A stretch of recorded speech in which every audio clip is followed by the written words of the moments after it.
This is Daryl with Network Systems, Day 1, Slide Deck Number 2. Boot up to connectivity, a day in the life of a network-connected computer. Our goals for this slide deck are to name the steps and protocol names for a computer to achieve connectivity. We're not going to explain how these protocols work. We're going to go through the exact order of steps that it takes for a computer to go to achieve connectivity can vary from operating system to operating system and even from boot to boot. Steps may be skipped if a computer remembers data from a previous network connection, especially if the computer has not moved. When a computer boots up, it connects to Ethernet. The Institute of Electrical and Electronics Engineers, IEEE 802 LAN MAN Standards Committee, develops standards for computers to connect to link layer networks. The 802.3 working group is the Ethernet working group. The 802.11 working group is the wireless LAN, wireless local area network working group. These standards cover encoding the bits in electrical or optical signals, addressing and frame formats compatible with the hardware, physical and link layer. These standards include definitions of addresses.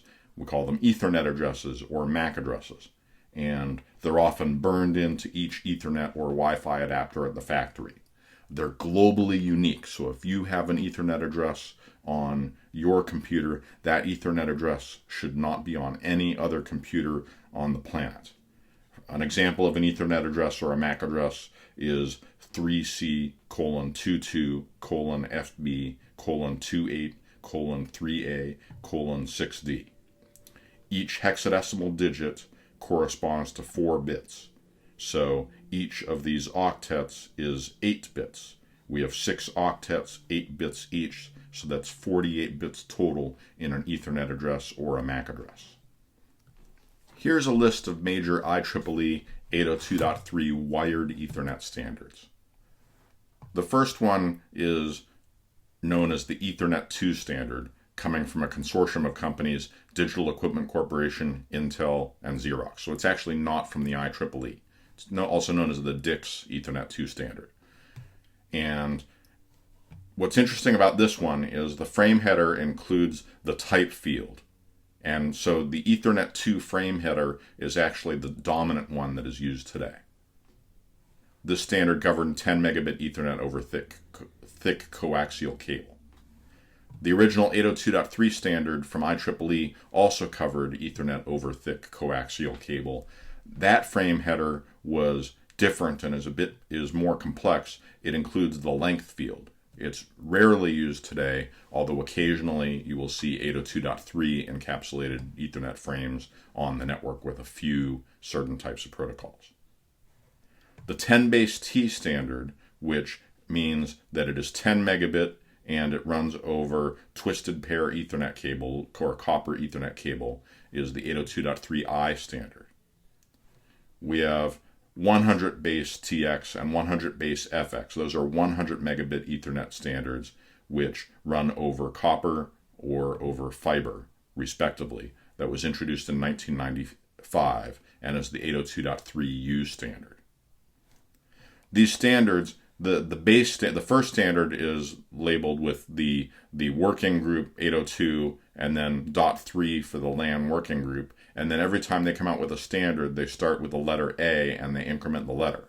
When they reach Z, then they use a 2-letter standard. So the standard after 802.3Z would be 802.3AA, which is not shown here. I'm only showing some of the 802.3 Ethernet standards. So 802.3Z from 1998 was 1000 base X, which is gigabit Ethernet over fiber, and there's different types of fiber is glass, and it is encapsulated in a protective coating, and you're able to bend it. There are different types of fiber with different diameters and different optical qualities. Some of them are called single mode fiber, some of them are called multi-mode fiber. There are different qualities of the different types of fibers. So 1000, that's why it's 1000 base X. The X can be replaced with the precise type of fiber. And 1000 means it is 1000 megabit or 1 gigabit. Then in 1999, we have 802.3ab, which is 1000 base T, which is gigabit over copper, which is dominant today. We have 10 gigabit over fiber. We have 802.3af, which is power over Ethernet, which is how you can power IP phones or wireless access points using the Ethernet cable, which means you don't need to run a separate 110 volt power cable to all of your wireless access points up in the ceiling. We have 10 gigabit over copper, which is not commonly used for desktops because it's relatively short distance, but it is sometimes used in data centers. And then we have newer various standards which are generally used for backbone connections or intra-data center connections, 40 gigabit per second, 100 gigabit per second, 200 gigabit per second, and so on. These are very rare to see outside of specialized network applications.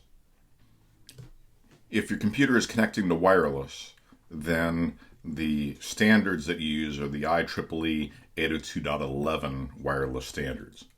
The original one, 802.11, is 2 megabit per second and is no longer used at all. 802.11a and 802.11b were both standardized in 1999. 802.11b was more common for many years, even though it had the slower speed, because it was easier and cheaper to produce.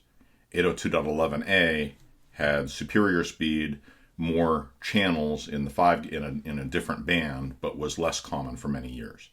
So this shows how, even though the standards, just from the lettering, we know that 802.11b, the project was initiated after 802.11a, the usage was more popular with 802.11b for many years.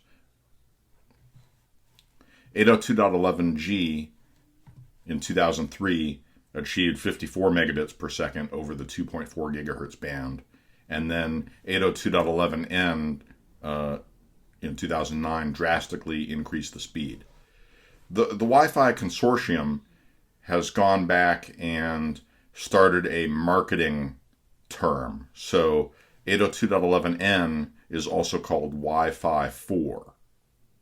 And 802. More recent standards, 802.11ac is called Wi-Fi 5. And 802.11ax is a brand new one, is Wi-Fi 6. These are marketing terms because people were getting too confused by these different standards. The normal user has no idea whether 802.11ax is better than 802.11ac, but it's pretty easy for people to tell that Wi-Fi 6 is quote-unquote better than Wi-Fi 5. These list theoretical speeds.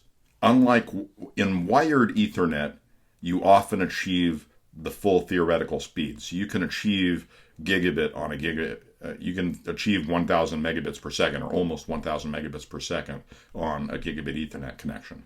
On wireless Ethernet, you almost never achieve the theoretical speeds. So even though the 802.11ac shows a 1.3 gigabit per second maximum theoretical speed, in actual use, you're not going to achieve anything close to that.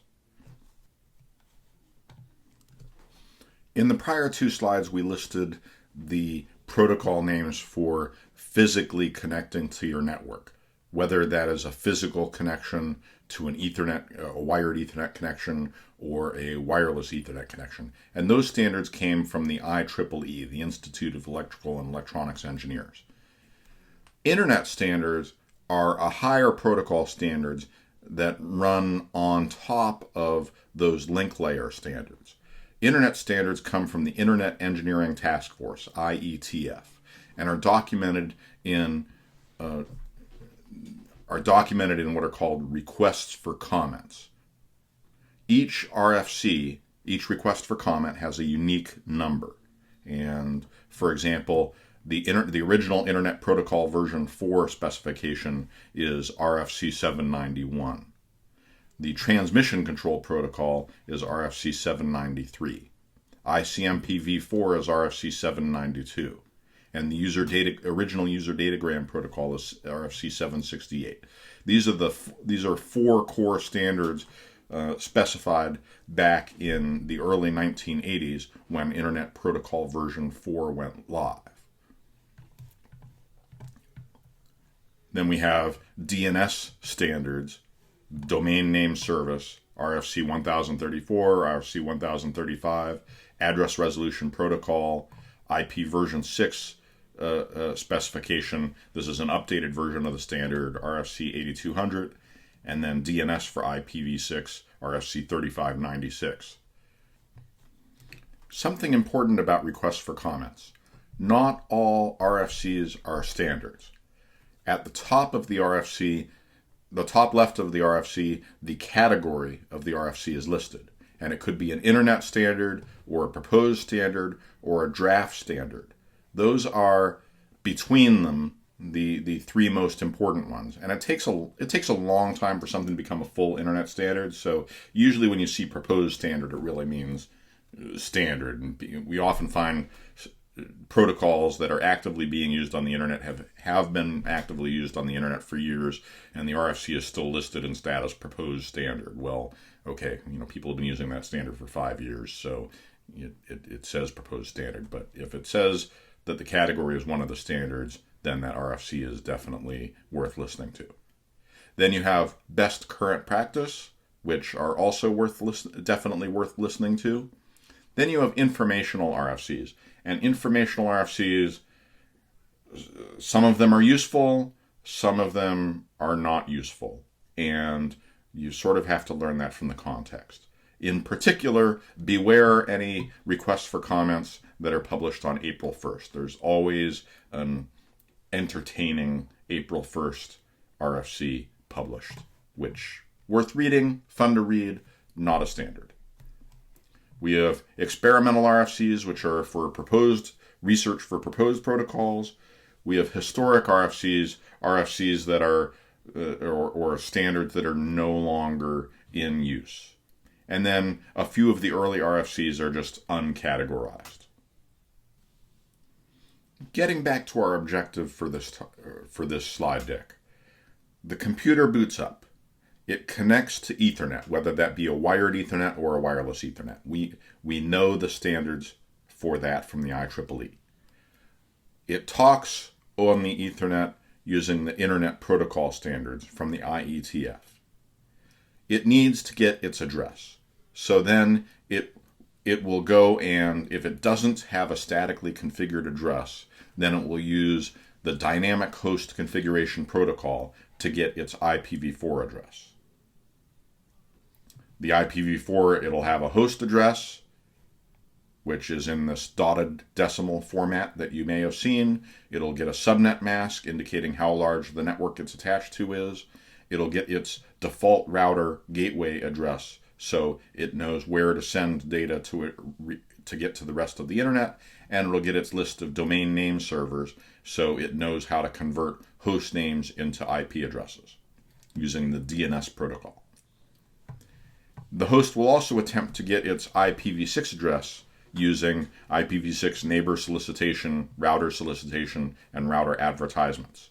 And it may get its, if it's successful and if IPv6 is enabled on its local network, it will get its IP version 6 addresses, which are also addresses, just longer, so you have more addresses to work with. And it'll get its default router IPv6 address. It will learn what IPv6 prefixes are active on the local subnet, and it will get its IPv6 DNS servers, again, so it can convert names to addresses over the IPv6 protocol, and it learns the router's Ethernet address. The host will now use the address resolution protocol, ARP, to get the default router's Ethernet address. And in this case, we're talking about the default router for IP version 4. In IP version 6, we got the router's Ethernet address in the router advertisement. But in IP version 4, the DHCP server might not be the router. So we have to, the DHCP server gave us the router's IP version 4 address, but we have to use the address resolution protocol to get the corresponding Ethernet address. I ran into my first surprise when preparing these slides at this point. I was monitoring network traffic to see exactly what my Mac does during boot up, and I found that it was connecting to a website, captive.apple.com, to detect whether it's behind a hotspot.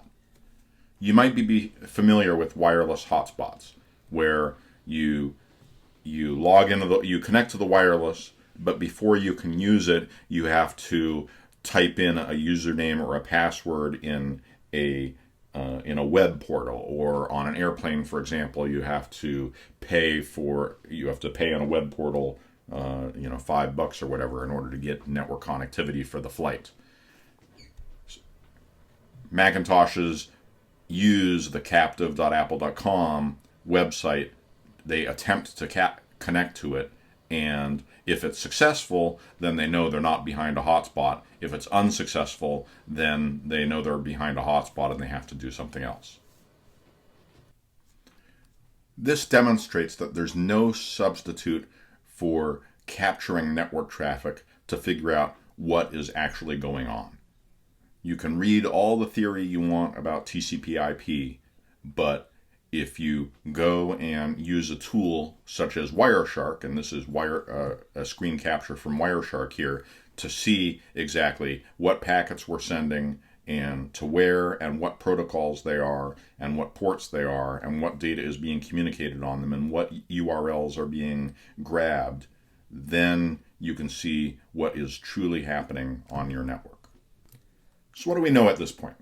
Our computer knows its own burned-in Ethernet MAC address because that's burned into the hardware. The computer knows how to encode bits on our Ethernet or Wi-Fi network thanks to the IEEE standards. Our computer knows the IPv4 and IP version 6 protocols thanks to the IETF standards. It used DHCP to find its own IPv4 and to figure out its own IPv4 address, and it used stateless auto configuration to figure out its own IPv6 address. It knows its default routers, IPv4 and IPv6 addresses, so it knows where to send traffic to get to the rest of the internet. It knows the default router's Ethernet addresses, so it can deliver. We'll learn later that's so they can deliver the traffic on the local area network to their next hop. It knows its domain name servers, the domain name service servers' IP addresses, so it can convert host names so it knows where to request information so that it can convert host names to IP addresses. And on the Mac, we know that connectivity is not limited by a Wi-Fi hotspot, and I'm confident that the Windows operating system has similar hotspot detection capabilities. Later, a user types https://www.example.com into a web browser. This is known as a URL, a Uniform Resource Locator. The computer needs to convert this into a form that it can use to make the appropriate network address. HTTPS is converted to TCP port 443 by the get_attr_info, get_served_by_name, or reading etc services on the local host. So that's how we convert the HTTPS part of the URL. The host uses the domain name service to convert www.example.com into an IPv4 address, 93.184.216.34, and an IPv6 address, 2606:20.1:220:1:1893:25C8:1946. IPv6 addresses are long, they're hard to read. I'm not going to read them very frequently, but the first time we ran into it, I wanted to read it so you can feel it in its overwhelming, and feel how overwhelming it can be. So we use the DNS service to convert the host name into the addresses. And we got, in this case, we got an IPv4 and an IPv6 address. DNS uses UDP, the User Datagram Protocol, port 53, and occasionally TCP port 53 to communicate. We're going to learn what that means later too. The web browser uses socket, bind, connect, send, and receive to get data from www.example.com over a TCP connection. And then the web browser or server will use shut down or close to terminate the socket. So those are the protocols involved when we type a URL into a web browser. Our computer is already fully booted, so it has its network configuration earlier in the process, and those are how it goes and identifies the website that it needs to talk to. Our web browser needs to send and receive data to and from the web server. And it uses the protocol TCP, Transmission Control Protocol, to put the data onto the network. The TCP data is encapsulated into a TCP segment. The TCP segment is encapsulated into an IP packet, which could be IP version 4 or IP version 6. The IP packet is encapsulated into an Ethernet frame. The Ethernet frame is then transmitted into the network. Each of these encapsulations has a purpose. Most notably, each of those encapsulations has a destination address designed for that layer. Let's look at the destination address at each layer. For the TCP segment, the destination address is a port, a destination port, and it specifies the process on the destination host. For example, port 443, which is used for HTTPS, is used for the HTTPS process, the web server, but the encrypted web server port. For the IP packet, the destination is an IP address, and that specifies the destination host. For IP version 4, the address is of the form with 4 dotted decimal octets that you may be familiar with. 93.184.216.34 is an example of an IP version 4 address. For IP version 6, we have the longer address format that you saw in a previous slide. IP version 4 addresses have 32 bits. IP version 6 addresses have 128 bits. The Ethernet frame, the address is the next layer 3 hop. So the Ethernet address, an Ethernet address is 48 bits. An example is 98:ED:7E:7E:16:F4:32. 48 bits, and it's used to get to the next hop on your local area network. Each frame, packet, segment also has a source address, which allows replies. So in your TCP segment, you'll have a destination port and a source port. On the IP packet, you'll have a destination IP address and a source IP address. On the Ethernet frame, you'll have a destination Ethernet address and a source Ethernet address. Let's look at the addresses with a diagram. Here we have a web client at IP address 1.1.1.1 that needs to communicate with web server at IP address 1.1.2.3. Since it's talking to the web server, it's talking to the encrypted web server. The destination port is TCP port 443 on the destination host.